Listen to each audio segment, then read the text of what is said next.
Hai guys, Assalamualaikum. Kembali dalam channel Wi-Fi Motovlog. Ok, kalau korang ingat sebelum ni aku ada hantar motor aku dekat bengkel tau. Sebab dia ada bunyi bising, bunyi macam tak tu. Ok, so hari ni motor aku dah siap. Jadi sebelum ni aku ingatkan dia bunyi timing chain tau. Tapi sebenarnya dia bukan bunyi timing chain. Dia aku tunjuk kat korang. Okay. Aku syak mula-mula sama ada valve tendang ataupun bunyi timing chain. Tapi sebenarnya bukan.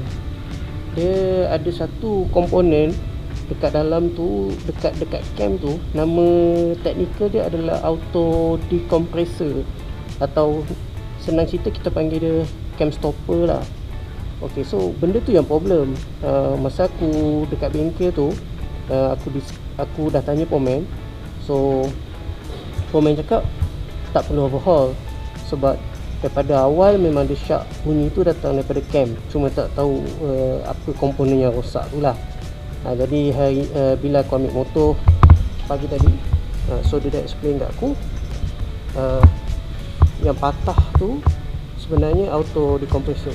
Ok, auto decompressor dia patah, dan bila dia patah, dia ada bunyi sama macam bunyi kalau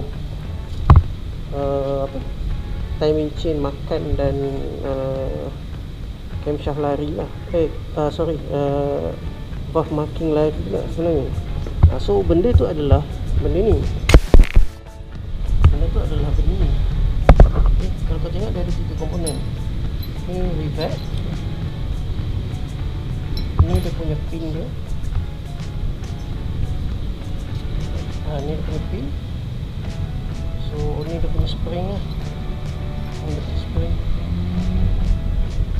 Okay, nampak kan? Ok, so gabung tiga-tiga komponen ni semua, dia duduk dekat bahagian cam.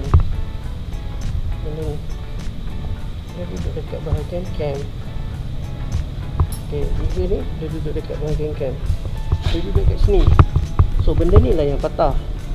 Bila benda ni patah, dia bunyi tak tu kuat gila, sampai aku suspect valve makan atau marking lari ke timing ke benda-benda macam tu lah. Rupanya tak. So Alhamdulillah, bila buang benda ni, bunyi tu hilang. Kalau kau tak percaya kan, kita tengok. Jom kita start. Mileage aku dah sampai 26k. Ya, dah hilang. Terus normal, tak ada dah bunyi tak tu. Tengah aku rem, terus tak ada. So teori aku salah. Aku dah siap beli dah timing chain dengan dia punya guide tu. Tapi teori aku salah. Rupa-rupanya benda ni yang patah. Aku memang tak expect langsung benda ni nak patah. Dan bila aku tanya pomen, boleh ke kalau buang terus benda ni tanpa ganti yang baru? Sebab aku tanya dia, so dia ganti baru ke tak? Dia cakap dia tak ganti baru dan dia buang je benda ni. So bila aku tanya pomen, boleh ke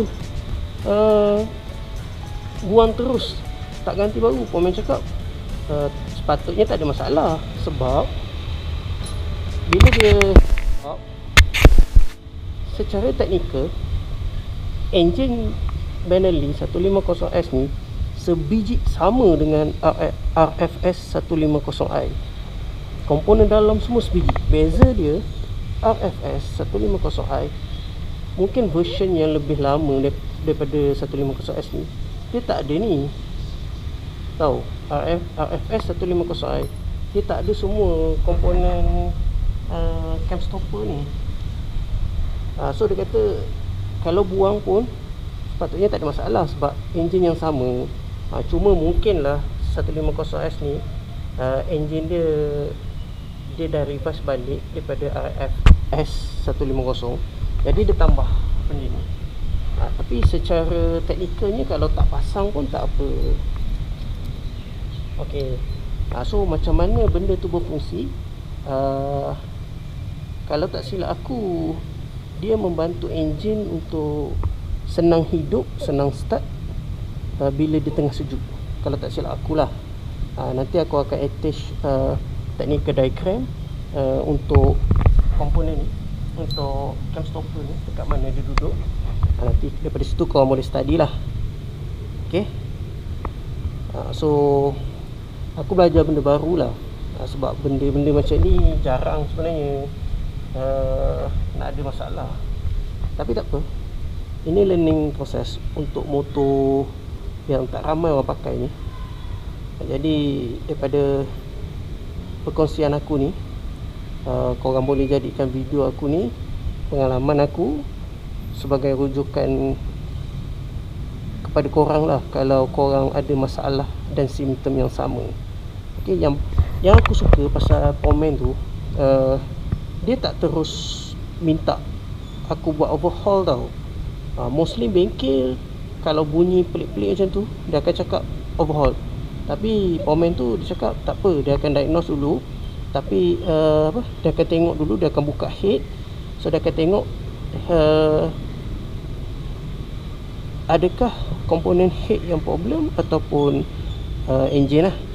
So dia kata dia akan buka head, dia diagnose. So kalau komponen head yang problem, so memang tak perlu overhaul lah. Tapi kalau masalah tak jumpa dekat head, dia terpaksa lah buka bottom end, so kena overhaul lah.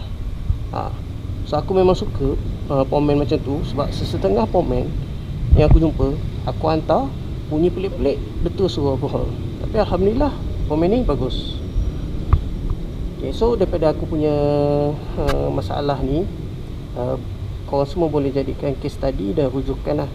In case kalau korang ada simptom yang sama, jangan terus overhaul, korang kena check timing chain,